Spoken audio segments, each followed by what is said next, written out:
Hello, I'm Mary, and I'm so glad you're here tonight.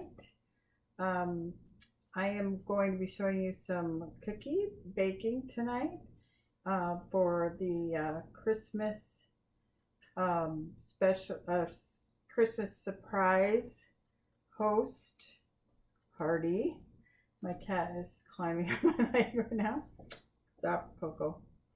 So, I also have Mary's Home Sweet Home Creations on my Facebook business page. So you might see some of these in at the party, and you might see some on the Facebook site. But tonight, I've already done a Sandy's cookie video before, so you may have seen that already.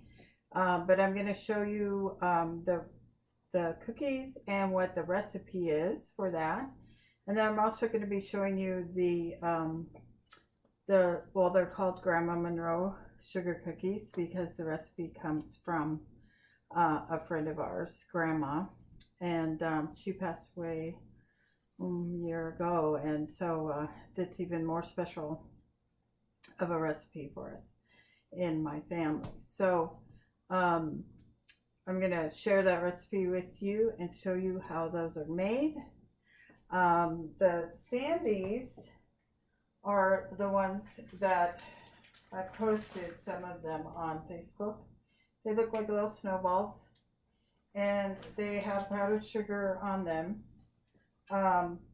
The scoop that I used is the Pampered Chef small scoop, stainless steel scoop. I use that a lot, and it's perfect size for these. You could use the medium or large to make a bigger cookie, but these are pretty rich, and so the smaller one works pretty good, and that kind of makes them bite size, or at least bite in half size. So, but the recipe for that is you get the oven warmed up to 325. It's a little bit lower than some. For 20 minutes. It's going to bake for 20 minutes. So this Sandy recipe is 1 cup of butter, a half a cup of powdered sugar, and you don't use regular sugar in this, you use powdered sugar, half a cup, 2 teaspoons of cold water.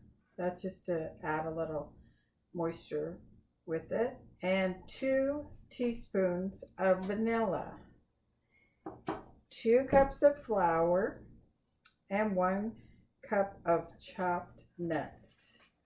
And then you mix, and you chill for 2 to 3 hours. Okay, and now you can double this recipe if you want to make more, and that's what I did.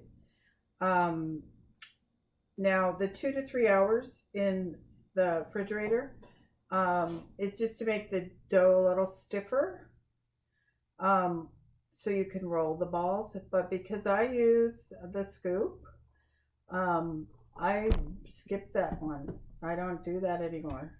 So I just go right to scooping and putting them right on the my cat won't leave me alone.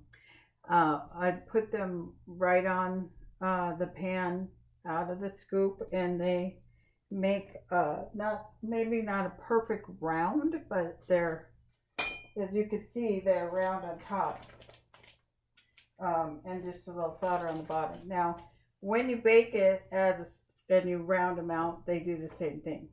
So, if you feel like you're not getting the results you want, you could try putting them in the fridge for 2 to 3 hours if they're too soft for you. Okay, so that is the Sandies. Okay, and I may have to put this little kitty away in a minute because she's just really wants something from me. Okay, so now the ones I'm doing tonight are the Grandma Monroe cookies, and they bake at 375. So you have to make sure you check your oven if you're doing several cookies in a day. And usually when I'm doing cookies for Christmas, I am trying to get multiples done. So the first thing that I do is get everything set up to do that. That means I have all my ingredients and um, all the tools I will need. And sometimes you put your cat in the bathroom so they stop bugging you and things like that. You gotta, like, if you're doing videos, you definitely have some things you gotta do to try and be able to follow through. And I obviously didn't think the cat was gonna be bugging me so much. So but in this recipe at 375, they're gonna bake for 9 minutes. Okay, it's a little shorter time. And they're going to be in there.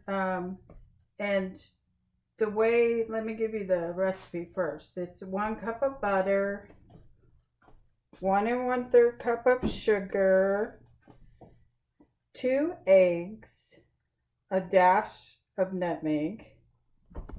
Some people don't like nutmeg, so you could skip that, but I like nutmeg, so sometimes I put a little more than a dash if you like nutmeg. 1 teaspoon of vanilla and 3 cups of flour. Okay, and that's what you're going to add last. You're going to add the 3 cups in with the butter, sugar, and eggs, and vanilla and nutmeg, just 1 cup at a time. 1 teaspoon of baking soda and 1 teaspoon of baking powder, which you can add to the flour, or you can put a cup in and then add those and then add the other 2 cups. So the dry mixture is all in after. So you mix that all together and make the dough, and then you roll the balls 1 inch for these cookies also. Okay, so instead of rolling, which is hard on my hands now that I have carpal tunnel, fibromyalgia, and I'm old. So rolling and rolling gets my arms and wrists. So this little scooper works great for that too. So I scoop them, and sometimes I will scoop them and then put them right on the tray. Sometimes I'll roll them a little and put them on the tray. Okay, so then the sugar, this sugar bowl here, once you roll the cookies onto and you put them on the tray in a row, you put this a flat glass, if you have a flat glass like this, or any object, maybe you have a bowl or anything, but I'm just using this one because it's so flat.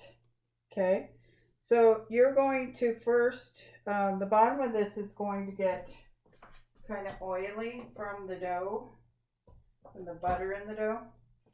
So it's kind of going to look like that. And then when you put it in that sugar, it's going to stick. Okay. And then you're going to use that glass to push down on that ball of dough, and it's going to spread it out. Now you want to try and make them all the same amount of spreading. So you just have to make sure you get it on top and then you push evenly down. And I will show you how that looks so that you know what I'm talking about. Now I use the side of the mixing bowl to scrape it and make that solid. So I scoop it, then I scrape it off the side so you have a full scoop. And then I put it right on the tray like that. Okay. Now these are going to spread, so you want to keep them at least 1.5 inches, 2 inches apart so they don't come together.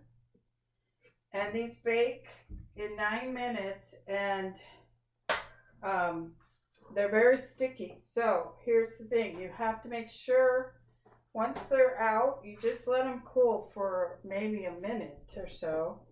And then you try and take them off and put them right onto your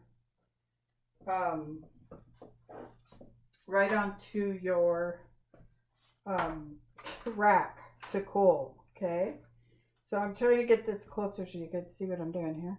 Okay, so here's your balls off out of the scoop. Okay, here's your salt, your sugar glass. Okay, and then you're going to just push down until it spreads out. Okay, now the sugar sticks to the cookie. This one's a little bit, cookie's a little more. The sugar sticks to the cookie, and then when it bakes, it's a sugar cookie, and they're really good. So you're pushing them down pretty flat, but you want them to be even across. Okay, not super thin here, but try and keep them even as you can. Okay. Now, if you notice it not sticking anymore, you just need to dip it back in the dough and then into the sugar. That's what the butter just keeps it going. Okay, so then once you have your whole pan ready, that way, then you're going to bake it. And like I said, only about a minute of cooling.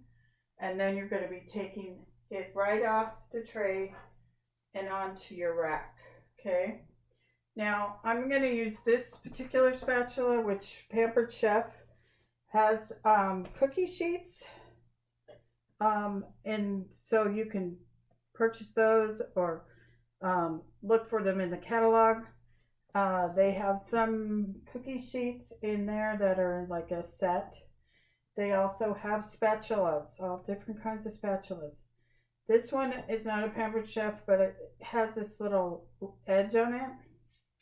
And so it's going to go under those pretty nicely and not scratch my pans. Okay? Because I love this one for taking off cookies usually. But that's like if they're easy to get off. But this one is good for this particular thing because they're going to be flat and really stuck on the pan. If you let them cool too much, they're going to break. So you want to do it when they're still a little soft and warm. Okay? When I get to that point, I will show you what I'm doing with that. Okay?